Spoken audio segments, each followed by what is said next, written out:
Hello YouTube, my name is Nick, and today I have a new series to bring to you today. This is one I've been kind of hyping up for a little while now. This is one that I've been wanting to start for a long time, but I'm kind of just like psyching myself out on it.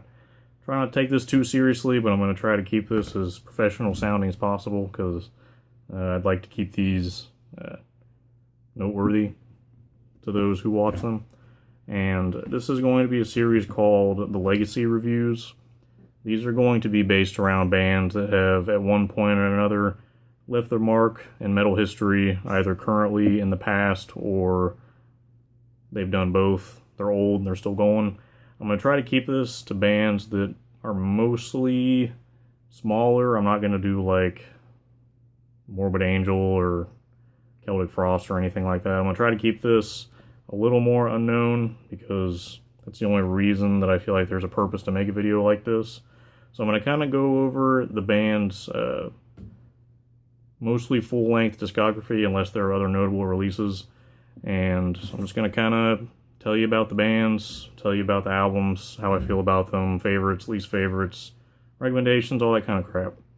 But the first video I thought was very fitting to do a band that I have the whole discography of. I have all their releases. And this is a band that is very near and dear to my heart. It's one of the first extreme metal bands I ever listened to, and I couldn't pick a better band to start this with. This is the Swedish band Anata. They play a very old school style of tech death, one of the pioneers in my opinion. This album came out in '98. This is in my car, sorry. Yeah, this came out in '98, so I guess you could say it's a little later to call them pioneers, but these guys have a tech death sound that so many other bands should copy, but they don't. It's like this band is mostly kind of underground for some reason.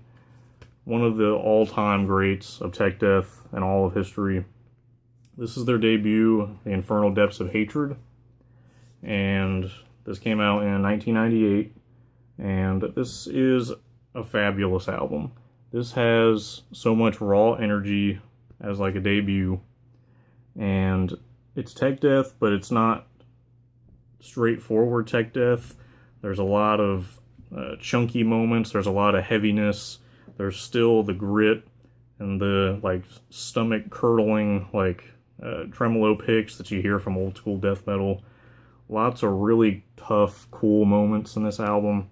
Definitely a highlight of their career. Even though it is a debut, I can't recommend this album enough. This is probably the one I listened to the second most. I've been jamming this a lot in my car recently, that's why the CD is not in here.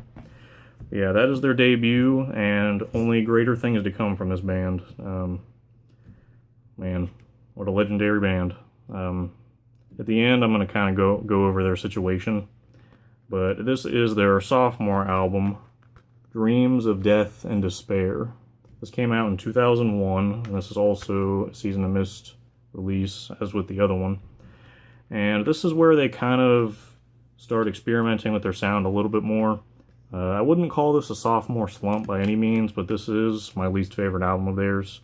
And to say it's a least favorite is kind of mean sounding, because I still love this album. I love all of their material undyingly, even their split material.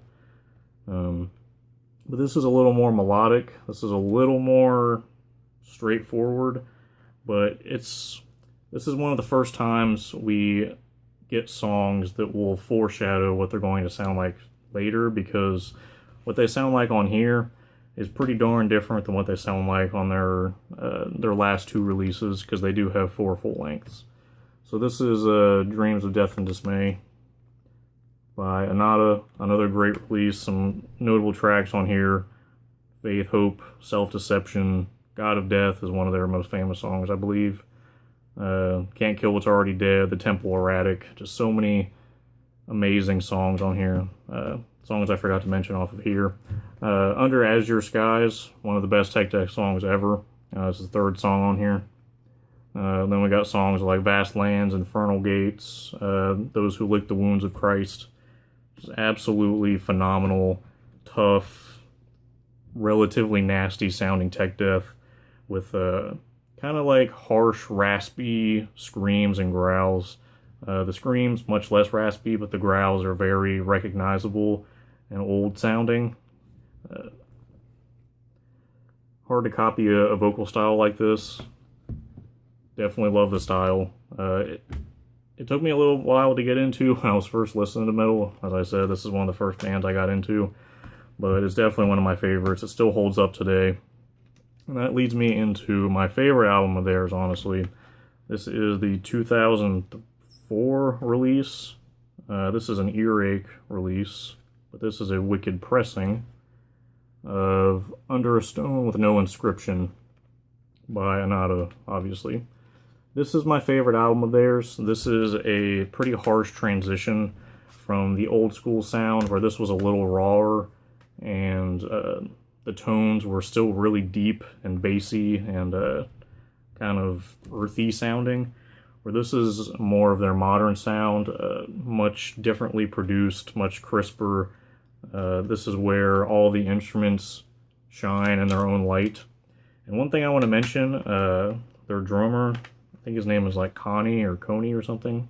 Yeah. Connie Peterson. Whatever drum kit he used on this album is so unique and so delicious sounding.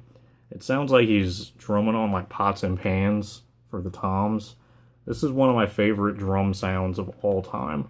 I could listen to this album front to back all day long. I've done it many times. Just every song on this album is a jam banger. Entropy Within, Sewages of the Mind, one of the catchiest tech death songs of all time. Leaving the Spear Behind, Any Kind of Magic or Miracle, one of the coolest solos I've ever heard on that song. This album is full of amazing, fast, memorable moments that are technical, but they still stick in your mind, and you can just play it and play it and play it, and you'll never get tired of it, because the tone and the production on this album are just so strong, so thick, genuine, and there's nothing grating about this album. It's just so clean and juicy, and, I mean, give me a break, guys. This is an all-time classic. If you know Tech Death and you don't know this album, at least, of theirs, then we gotta have a sit-down talk. So yeah, that was Under a Stone with No Inscription by Anata. And that leads me into their final release. This is an 06 earache, Wicked World release. This is the Conductors Departure. Very recognizable album artwork. This is probably their most well-known album and their most critically acclaimed, but I would not say this is my favorite, honestly. This is probably my third favorite, this being the first and the debut, and then this. This is a very different album than this, although they are similarly produced and similar sounding somewhat.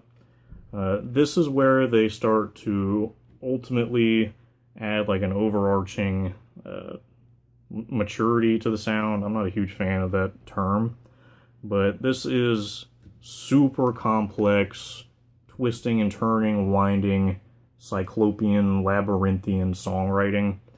Just, it'll take you a pretty long time to figure out the time signatures and to like find a rhythm on some of these songs. Like especially songs, The Great Juggler, I Would Dream of Blood. Songs like that, just like really strange sounding and kind of uncomfortable feeling. Not really like atmosphere, but like the songs just feel off. And it gives you a different kind of feeling than most tech death albums. This album has a ton of my favorite songs in there. Downward Spiral into Madness, Better Grieved Than Fooled, The Great Juggler, of course, and the final track. The opening drum solo on the final track of this album is so good. The first time I heard that, I about crap my pants. This is another album where the drums kind of sounds like a big old pot and pan collection, but it honestly sounds phenomenal. This is one of the most unique tech death albums of all time. Still super meaty and chunky sounding. The vocals, never better. The guitars are so complex and so winding. It's like there are obvious riffs in the foreground, and then in the deep background there's other stuff happening, that is really cool, like especially in the song Better Grieve Than Fooled. That has one of my favorite like effects in metal, where there's like a really heavy like chug pattern, and then there's like way in the back there's like some cool solos going on. And this is, I think, the first time I ever heard that, and ever since I heard it, I try to listen for it because it's really cool. But yeah, this is a piece of work, guys. If you don't know Anata, then please do yourself a favor. Even if you don't like tech death, I can almost guarantee if you like metal, you will like Anata. The production and just the songwriting and the master musicianship is just almost second to none. One of the best tech death bands ever to form. And they're mostly broken up right now, since this is their last album, came out in 2006. There have been talks that there's going to be another album, but from what I understand, one of their labels kind of screwed them over a long time ago, and their 5th album was finished way back when, and it never got released. And there's been a little bit of talk here and there that the band might reform or release that unreleased album eventually. I don't know if that'll ever happen, but that would be an extreme surprise. That would be early Christmas whenever that happens. I'm begging for more, because I've listened to these 4 full lengths, and I also have a split with Bethsaida, or however you say it. Just please give me more. That's all I ask. I'm pretty sure the musicians still do their own thing, but not as Anata.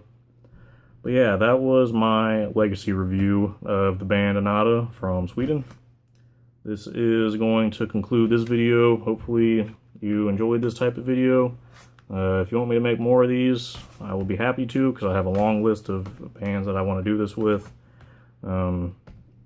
Yeah, just tell me what you think about Anata. If you know them, go check them out. Links will be in the description for stuff. Do yourself a favor, go check these guys out. I mean it. All of these bands that I do in this series are worth your time, or else I wouldn't make the video. And hopefully you trust me. Hopefully you do as I tell you to do. And I'll see you next time. Mwah.